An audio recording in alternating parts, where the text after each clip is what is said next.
Hey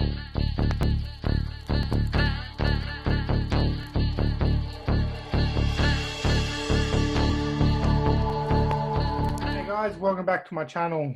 Today I got a special guest, Chris. He's a psychologist that works for Mates for Mates, which is a non-for-profit organisation here in Australia that helps out veterans, both serving and ex-serving, that suffer from some type of illness or injury from their time in the military. Chris, thank you for taking your time and joining us on the channel. Thanks for having me. So apologies, guys. Chris is on his commute home. We've been trying to, get this going for a couple of weeks now. So we're just going to go with it. Please ignore all your stuff you hear from the train. So Chris, can you give us a little background on yourself? Yeah, so I'm one of the psychologists at Mates for Mates. I've been there for about 3 years. So my interest area is obviously veteran mental health, and I do a lot of work with post-traumatic stress disorder. Prior to that, I worked for a place called Headspace, which some of you may know. It's a youth mental health service. I worked in a team called the Youth Early Psychosis Program. So we were working mainly with young people that were risk of or had developed psychoses or similar mental health issues. And I guess background to that, prior to becoming a psychologist, I was a police officer with the Queensland Police on the Gold Coast, where I'm headed right now on the train.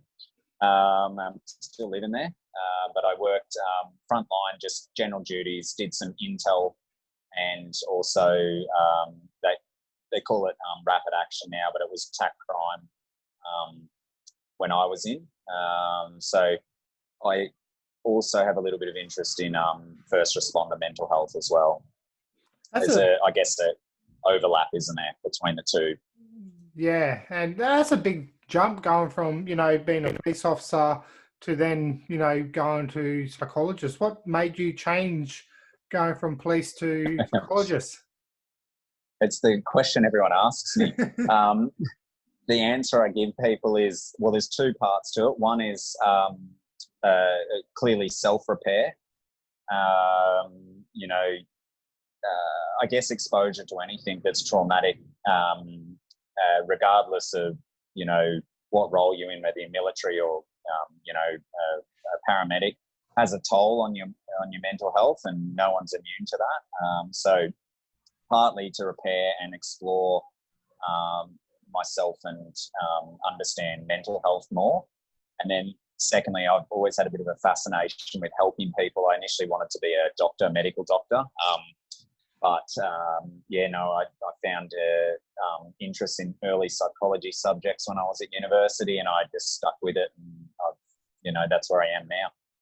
No, it's good. And you're in both roles, you're helping each other. And I think, you and me have a bit of a similar philosophy there. Reason I became a medic in the army was, I wanted to help people. And the reason I started this channel up now is, to help people understand and be able to talk about their mental health, which is awesome. Yeah, and that's that cultural change that we're trying to, I guess, foster, particularly at a men's health level. Foster change and open communication about the actual issues that go on every day. Yeah, it is big. I know, I think my generation, like I'm 35, I think we're getting really good at talking about our mental health and our feelings and all that. But, go back another generation and all the ones before that, it's, you as a man, you get taught you're meant to be tough. You're not meant to talk about it, bottle it up. And, there's still people today, that keep doing it. So we really need to, as a society, is to break that stigma. How do you think the best way we could break that stigma of men not talking about their mental health? Well, obviously we want to keep promoting things like this, where we just have open chats with, there's no judgment, or there's no, we're not looking for right or wrong answers here. We're just trying to explore it. So it's like any change that we want to create, we want to do it in a non-judgmental, open environment where the individuals feel free and comfortable to talk about things. And I think also, it comes back to other men that maybe have experienced mental health issues and have come through those, and then they're kind of offering that role modeling and being, I guess, accessible. So accessibility doesn't mean that you can go and chat to, and apologies for the speaker. It doesn't mean you have to be able to meet an individual, but accessibility to, through social media or through storytelling or, having a forum where podcasts and YouTube's another example. And what's the other one that Joe Rogan does now? Spotify. Those kind of forums where there's open discussions, and we're not here to solve the world in the bigger picture, but we're starting to make it a commonplace. It's normal for us to talk about it rather than it becoming taboo again. Yeah, and I fully agree. And one of the reasons, I do this, as a medic myself, when I started to get my symptoms of PTSD, depression, anxiety, and adjustment disorder, I put my hand up straight away because I knew what was kind of happening. It still didn't make it easier dealing with it.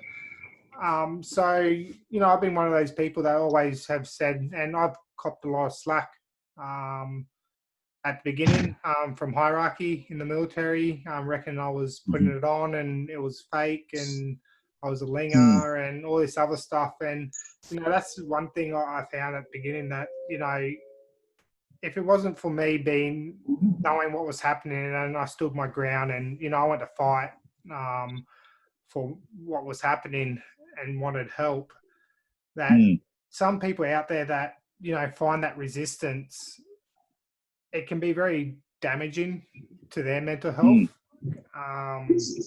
So like you're saying that, we need people to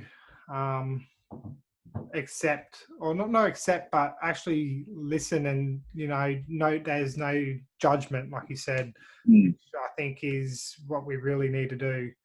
And and you're back. We lost you for a second, but you're back. Cool. Yeah, sorry about that. No, my wife was calling. Oh dear. Hope I don't get you in trouble. No. She'll be okay. She'll just be checking on me. Yeah. So, sorry, she's just going to keep ringing me. I just hung her up again. If she rings one more time, I'll answer and just say, hey, sorry, I'm on a phone. All right. Yeah. Apologies. No, you're right. So with your dealings with some mental health, and I don't want you to go into too much detail with other people's, but what are the common signs that you see as a psychologist? Reason I want to talk about this is so if someone's watching this video and they're like, oh crap, I think I might have a problem and I should go seek help. What are the most common? I know everyone's different, but coming from a professional point of view, what's some common signs and symptoms of some mental health issues? The two things I look for, because I know diagnosis is a big thing and it occurs at a psychiatric level and it's part of the military and DVA process. But I kind of, as a psychologist, we look more at functioning. So I'm looking at impairments in functioning, what we would, like if we were to measure the individual now compared to when they were functioning at their best, what's the differences between those two? And then also, honing in on, you talk about it to a client, is there been a change in what you used to find pleasurable? So like maybe you used to really enjoy going to the gym, or you used to go out hunting or something like that, and you're no longer finding those enjoyable. That's a pretty strong sign that there's something going on for the individual when they've stopped doing things they once enjoyed. Drop in functioning is key. So they're not as performing as well as what they're capable of. Loss of motivation. A big sign's often challenges with motivation, but also concentration. Now I'm live at disturbed sleep, changing diet. These are all symptoms that you'll see in all mental health issues. It doesn't need to be PTSD. It can be depression, anxiety, adjustment disorder, etc. So, changes in the way that you sleep, your diet, exercise, relationship conflict. Relationship conflict's often a good indicator that there's functioning issues. And then you've got your more serious signs. So, you've got things that, maybe the individual has withdrawn from their social network. They're no longer connected. Maybe they're having, thoughts of, it doesn't always have to be suicide, but it can be thoughts of a death, or it could be thoughts of, I'd be better off not here around these people. Increase in other things like avoidance type behaviours, so alcohol use, if someone's using substances, maybe an increase in substance misuse. But there's a wide range of symptoms or signs that we look for, but generally what I would say is I look for functioning. Functioning tells me the most. I want to know if like it's just like a car, right? Like if I bought a car and it functions at its best when I service it regularly, put tyres on it, use the right fuel, and let's say that individual hasn't been doing that for themselves, and now the car's not functioning at its best. So we need to diagnose where the functioning issue is. That's awesome advice. And, when you were saying that, I was just relating, like going back all the times I've spoken to psychologists and psychiatrists, and, they've gone down the same path, and with myself. And it is true. Like I think I lost interest in probably pretty much everything that first year, and I isolated myself. Wasn't a good relationship with the wife. It was pretty bad. And when I saw seek more help, and as my journey of recovery has gone through, everything, I'm starting to get love for things I didn't love a year ago. Yeah. So well, the main way I treat depression. Obviously, a psychiatrist will medicate someone with depression where it's needed, but it's to increase activity. Because you think about what's the biggest issue with someone with depression? They're not engaged in activity. Yeah. And when we're functioning at our best, you often have a really good balance of both recreational, interpersonal, and occupational functioning levels. So you're across the spectrum, right? You're going to work if you're able to work, you're spending time with your family or your loved ones, and then you're doing your hobbies like camping or fishing or whatever your hobby may be. Like some of us like going to the gym. Some of us are, into craft stuff or whatever it is. But when those balances change and you withdraw, or you're not doing what you would, enjoy or you have enjoyed in the past, that's a pretty good indicator. Yeah. And, yeah, and I think that's what mates for mates really do good for. Like when I first joined as a mate up in Townsville, getting to interact with the activities, going for those coffee catch-ups, just going to the centre, the FRC, and, just chatting, or, doing the equine therapy or the horse trek down in Canberra, or you did the horse trek? Yeah, and I was even lucky enough to do Kokoda. I did Kokoda last year. Yep, I as a psych, I got to go along, tag along. I did it the year before that, so 2018. I'm pretty sure I went. You would have gone with Claire. Yes, Claire. Yep. Yes, yeah. She's the marathon runner. Yeah. she's a fit one, but that was awesome. That was once in a lifetime opportunity, and probably the hardest thing mentally and physically I've done in my whole life. Yeah, it was good. It was a very good experience. And Glenn Azar was amazing guide. And did he do your one too? He certainly did. I've since appeared on his Building Better Humans podcast a couple of times, and done a few other bits and pieces with him. And he linked me in with the trade. What are they called? Trade Mutts, I think they're called. They're a mental health organisation for tradies. I did a podcast with them. So, nice. It was good. Very good value. Yeah, and he's the one that dropped your name to me too. So,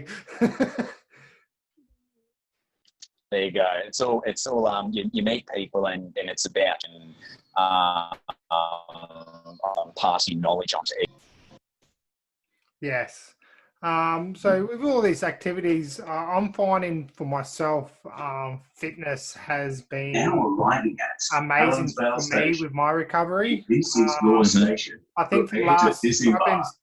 Customers travelling to we'll just wait Surfers a bit. Paradise and Broad You're pretty right. loud. Sorry. No, you're right. Yeah. G-Link trams. We're almost at Customers are reminded the exit is it, buttons Helensvale? are located in the middle of the doors. yeah, Helensvale station. Then I've got a couple more, and I'll get off the train. Sorry. Yeah. No, you're right. I've been dealing with my mental health since 2013, so 7 years now. And, I was always worried about my mind and my mental health illness. And I did everything I could to treat that. And then I forgot about the rest of myself.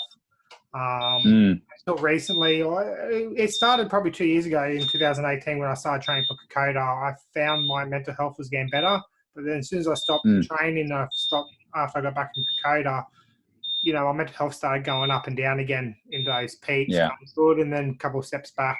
Last 3 months, I've been working out, 5 days a week, eating healthy, looking after myself as a whole.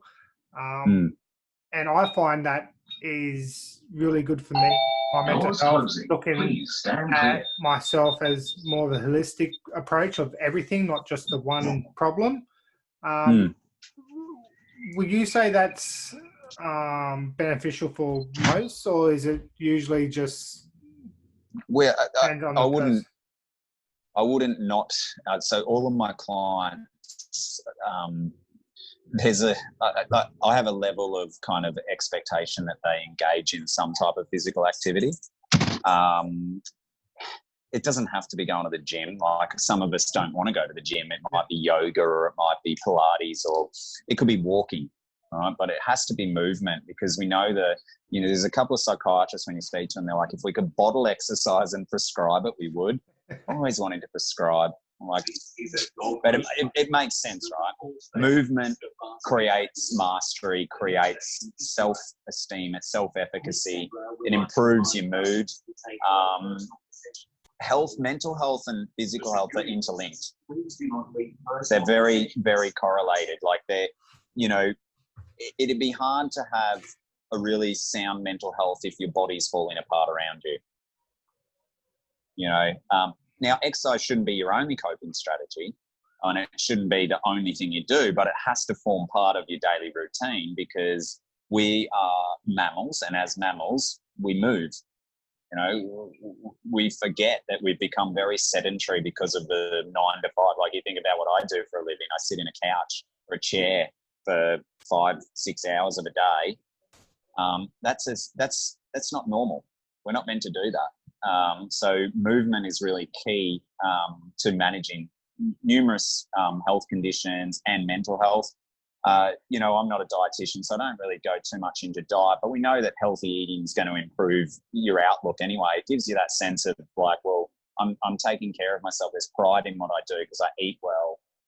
I'm looking after myself. I'm motivated to manage my, diet, my physical health, and therefore I'm more invested in my overall well-being. Yeah, that's awesome. And yeah, I'm doing the same. Like, fully agree. I got a home gym because I don't like going to the gyms. I don't like being around people. I got a home gym. Yes. I like training at home. Yeah, I love training at home. But I've just started doing karate. I've been nice. Been wanting to do martial arts like since I can remember. I did it probably for a year and a half, like 23 years ago when I was like 11 years old. And then we moved, and the dojo didn't have a dojo in Townsville, so stopped doing it. And I only just signed up, and holy crap, that was a workout. Like, I ain't done one session this week, and it was probably one of the hardest training sessions I've done for a while, but the most beneficial. I was on a high afterwards. It was good. I've got two children, a girl and a boy, and both of them they do Muay Thai with Strike Force Gym, which is down on the Gold Coast. But the physical and mental benefits from their training is like, I can't, I couldn't quantify it, but, they have great core strength, great ability, flexibility, discipline, respect, and they're part of a social connection group too, right? Because it's a club, and as you reflected before, what's the one thing at Mates and Mates that we're like, clinical services are important. Obviously, I'm a clinician, so I promote psychology, but I can't stress the importance of social connection. And good social connection. Yeah. Right. So like, connecting with people that are supportive of you. Customers are reminded. And that idea that like I can do all the therapy in the world with a client and give them the greatest skill based and help them process their traumas and all of those kind of things. But the core crux of everything, what do we all want to feel? And that's to belong. Yeah. All right. And so when we belong, we feel like we're part of something, and I can't give you that in therapy. You have to go and get that yourself. So, social connection for mental health is huge. And being a part of something, whether it's a martial arts group or a four-wheel drive group or a coffee catch-up group or a walking group, or you've got, like you say, you're one of those CrossFitters that goes to those boxes, I think, are they called boxes? Those gyms where they all, they kind of all interconnect. Yeah, I don't know. I don't know. F45. F45. Yeah. I call them the Colts. Those Colts, right? Yeah. But you're meeting other people that have got like-minded interests, and you're developing social connection. And with social connection, your mental health's going to improve, right? Because you immediately you go, well, I recognise that group of people as similar to me. And therefore I feel like I belong. Yeah. And the first thing that happens with PTSD is you feel like you don't belong. Yeah. Yeah. Yeah. I know that feeling all too well. And, I think that's, like you said, mates do that really well. Bring you into another family, as I used to say it. And, people are going through the same problems is good. I preach about, support network. Because I know some people, won't like to go speak to a psychologist or a psychiatrist or a GP. So you really need to surround yourself with this support network where, you can call them at any time of the day or night if you're in trouble or anything like that. And, I've surrounded myself with so many. So I've got mates for mates. I've got my friends that I've known for 20 years. Now I've got my baseball, because I play baseball. So I've got my baseball club, and now I've got the karate, and I'm also, a brand ambassador for the beard struggle, so beard products. And there's probably around 10,000 of us. That's important. Beards are important. Yes, I actually grew my beard as a mask to hide my pain from my PTSD, but also because I felt that I could, in my life, there was nothing I could control. Everything was going bad, but I could control my beard. If I wanted to keep it short, I could cut it. If I wanted to shave it, I shaved it. If I wanted to let it grow wild, I let it grow wild. It was something that only I could control. So that's how I first started growing it. But now it's just a part of me now, and now I look after it and, growing it. But I joined the beer struggle and thinking, they get some products for myself, might make some little money on the side if someone, stuff like that. But it turned into a lot more where, some of these guys that I've met all over the world, we talk every single day. We help each other out with YouTube, and, if you're having a bad day, you put it on there. They're pretty much brothers. And it's such a great connection that it's went from, I might make some money, to I don't really care if I make money, because I just made friends for life and a whole new network, which is awesome.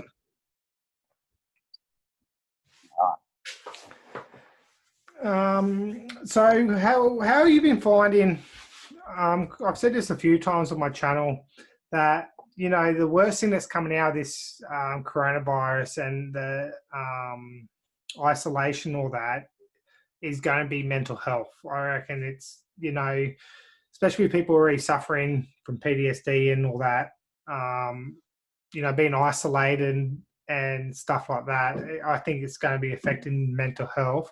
How have you found around the COVID-19 stuff? I've been okay because at Mates and Mates, we adapted straight away and just started offering telehealth. So I can only reflect on my own clients. I can't really reflect on the general community. But my clients did quite well. But in saying that, they got to see me every week like they would as if we were not locked down. So we were doing telehealth from day dot, which was obviously great flexibility from Mates and Mates, but also DVA and Medicare. So, look, some of my clients found it challenging because they lost things like the gym. You know, they weren't able to go to the gym and they weren't able to, I guess, do the things that they normally did. But in saying that, because we created that kind of safety net around them, look, they got through it. We've opened back up now at Mates, so we're back running, not to full capacity. Just standing up because this is my train stop here. Oh, yeah. And I don't want to go through to the next train station. It's just a preference of mine. You know, I'm not a huge fan of different train stations. But yeah, no, I think from my perspective, my clients did quite well. You know, they didn't. It's not that they didn't struggle. Like, I wouldn't say that. You know, like, you know, it wasn't like they chose it and had a great time. I guess it was just we were able to create that safety that some other members of the community wouldn't have. I think the veteran experience is often different as well because veterans, you know, a lot of my clients are getting support through DVA because of the injuries and the mental health issues that they've got. Which separates them from, you know, I guess the rest of the community where people may have lost their jobs and things like that. So I don't tend to reflect on the rest of the community because my clientele are veterans. And if you think about what veterans do really well is isolate themselves. So you're talking about veterans. I'm just going to stop here. For a few minutes. You're talking about veterans that are already good at isolating themselves, being told to isolate themselves. So Yeah. I said none of my clients need practice in this. They're already experts in it. Yeah. I say the same thing about me. Like me and the wife bought a property 2 years ago, 7.5 acres. So, you know, I've been practicing isolation for a while. I got no neighbours. I'm in the country town. It's pretty and veterans are also good at rules because, you know, you've been a, you know, ex-military, you're you're required to follow the rules, right? There's set rules that you guys have to follow, and that's different to the rest of the community. You know, like if you guys didn't follow rules, there's punishment. So look, in saying that, see, I think people forget that veterans actually have a lot of skills, and their skills are actually quite, effective in times like this. They're good at resilience. They're actually good with, managing situations where you can't go out. Like, think about if you've gone out. Oh, look, I don't know your background as a veteran, but think about when you had to go out bush and do your training. Like, you're surviving off not much, are you? Yeah. You know, you don't get good showers unless you're. I will make this mention though, unless you're in the RAF. I've been told that the RAF stays at certain hotels. Yeah, I can vouch for that. Excuse me. I was actually an aviation medic, so I worked a lot with the RAF, and I'm going to get my butt kicked now if any of my clients are listening that are RAFies. That's all right. And I always say, like, Army, Air Force, Navy. Like, I was Navy and Army. So, you know, we give each other a lot of crap. We give them crap. We, you know, pick on them. But at the end of the day, we're pretty much siblings. Like, we can pick on them. We used to give the fireys crap. Yeah.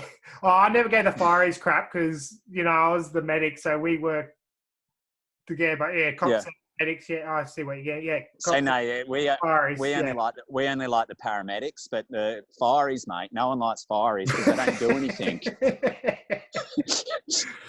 Yeah. In saying that, my old partner from the police is now a fiery, so he's joined that dark side where he spends most of his time working out and sleeping. Yeah. But like what I was saying is like we can give each other shit all the time, and we know it's all fun and games. Yeah, we're of just course. having fun. But then at the end of the day, we're all doing pretty much the same job. We're all Exactly. in it together, and I think I really love that camaraderie. That's why I fell in love with the military, because my dad was in the army for 24 years. So I grew up on army bases. Like when I was growing up, my dad we actually lived on the army base. Like there's not many patches these days where families live on the army base. It's all been moved off. But I loved it. All the fun and the shenanigans, we can call them. And by the end of the day, we're there to do a job, and we do it well. So, which is good. So we'll be closing up very shortly. What's some hot tips from a professional psychologist from yourself, for someone who's starting their journey of recovery from mental health, or even just finding out like they're just getting mental health problems at the moment? Okay, hot tips. Oh, that's a good one. Like, obviously, you want to be resourceful. So, and also not expect that by going to see a psychologist or a psychiatrist that it's just all going to get magically fixed. Unfortunately, if we had magic fixes, I'm just sitting in my car now. Let's turn that light on. Sorry. There we go. If we had magic fixes, I wouldn't exist. So, I'd have to find a new job. So I talk to clients about the idea that, first and foremost, you've got to, I guess, reach out to supports. And it doesn't always have to be with a psychologist. It can be through, it could be that you just start talking to someone on Lifeline or Men's Health Line or the suicide callback service, or you come into somewhere like, if you're a veteran, I'm assuming you've got veterans watching this channel. Even if you come into somewhere like Mates and Mates, and you don't even come in to see one of the psychologists, you come in to speak to one of the liaison officers to have a coffee, or you see that we've got something online, because I know we're rolling out online services. So you're like, I don't really want to go in anywhere, but I've seen there's this online service, I'll do that. Or, you connect with an EP, an exercise physiologist, because let's be honest, most veterans have a physical injury, right? So you go, right, well, I'll connect with an EP, and, I'll go and, do some training with the EP and talk to the EP about the challenges that I'm experiencing. Now, they're going to slowly encourage you to go and see a psychologist or psychiatrist, but at least it's a soft entrance. It's not a hard, because I fully acknowledge that all of my clients that come in through my door, particularly when they first come, are in a heightened state of distress, right? Not because they've got a mental health issue, but because they're about to come into a room with a person they don't know and disclose deep secrets and things that they've held on to for some time. And that's uncomfortable for anyone.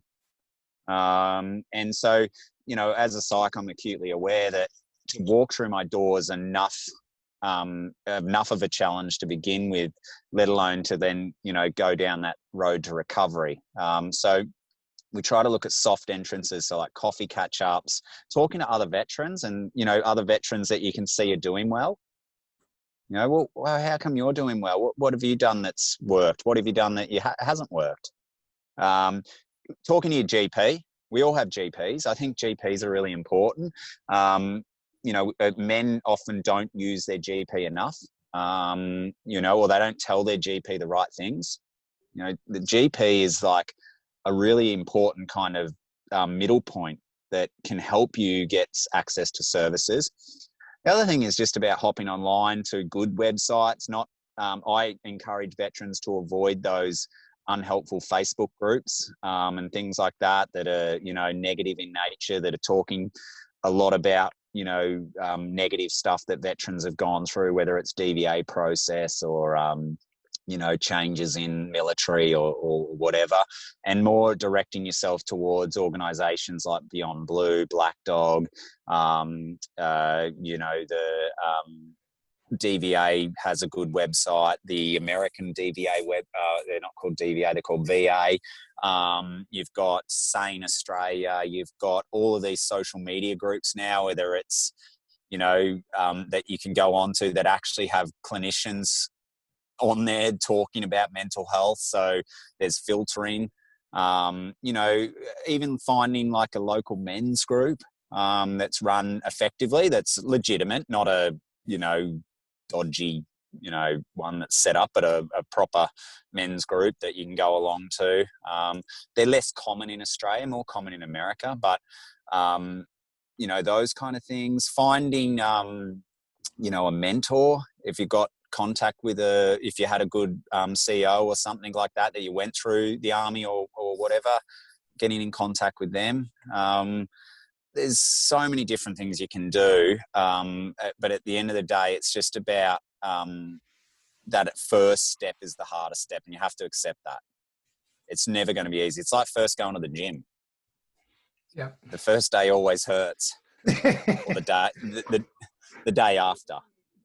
Yeah, my mine's 2 days after.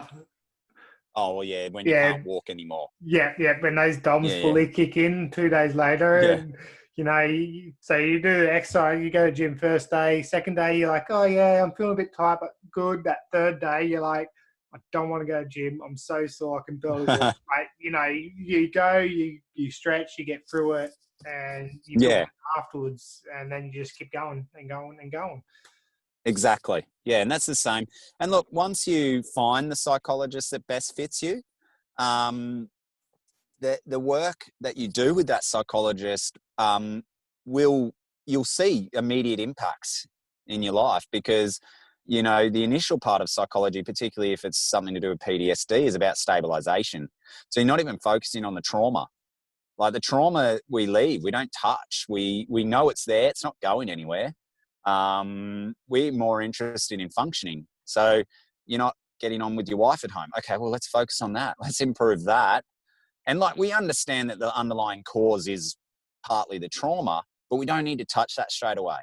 Yeah. So I guess it's also me letting people know that when you walk into a therapy session, like say you're walking in with someone that's trauma informed like myself, we're not going, okay, tell me all about what happened in Afghan, or tell me all about what happened in Iraq, or tell me all about what happened in East Timor, or whatever, a deployment, or tell me all about this bank robbery you're involved in, or tell me all about the childhood abuse you went through. No, we're not doing that. We're saying, all right, you're not functioning, life's not going well, I want to build a relationship with my son. Okay, that's what we're going to focus on.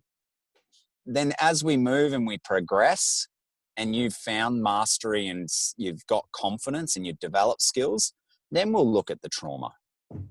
Then we'll start touching on it. Then we'll start, resolving that part of the puzzle as well. But yeah, definitely when you walk into a therapy session, I treat trauma as a Coke bottle. We don't want to shake a Coke bottle up and then just open it. That's an awesome analogy. You open a Coke bottle that's been shook very slowly, right? To let all that pressure out. And the same analogy is used for trauma. No, that's awesome. I've never heard that analogy, but that's like spot on. And yeah, now I just want to make sure that everyone knows I ripped that off from an American psychologist who's far more intelligent than me, but I do it in an Aussie accent, so it's different. Yeah, it sounds better. Yeah. But I've seen, because I've moved around. Like since I got out of the army, I moved down to the Sunshine Coast, and we moved back to Townsville, and then to Toowoomba. So I've seen multiple psychologists, psychiatrists, GPs, and the ones that I've stuck around for the long haul and not like one or two, because if I see a psychologist or a psychiatrist and I just don't feel it, I'm not gelling, I'm not comfortable, I won't go back there because I know I'm not going to talk. So I Yeah, see. and that's I encourage clients to do that in my first session. If you don't feel comfortable with me, it's not going to be that I'm suddenly going to feel upset that you didn't come back. I'm going to be like, right, okay, well, I'm not the right psychologist for that client. And that's okay, because I can't be the right psychologist. I lost sound on you. Can you hear me? Yeah, there you go. Oh, yeah, cool. All right. Sorry, I don't know what happened there. No, you're right.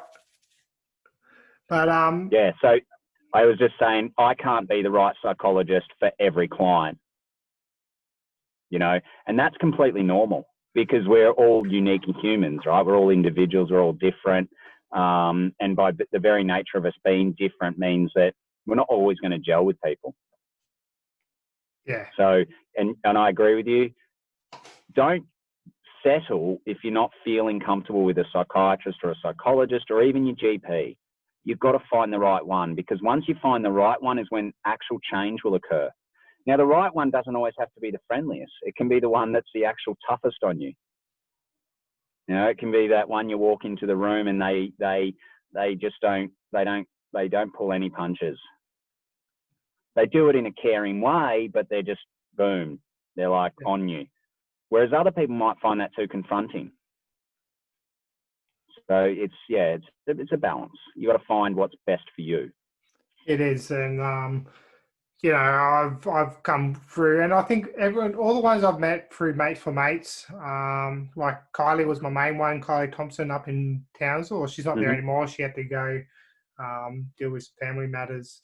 I had her for 2 years, 3 years, and she was awesome. But, you know, I also saw Peter and Renee up there too when Kylie wasn't available. Oh, yes.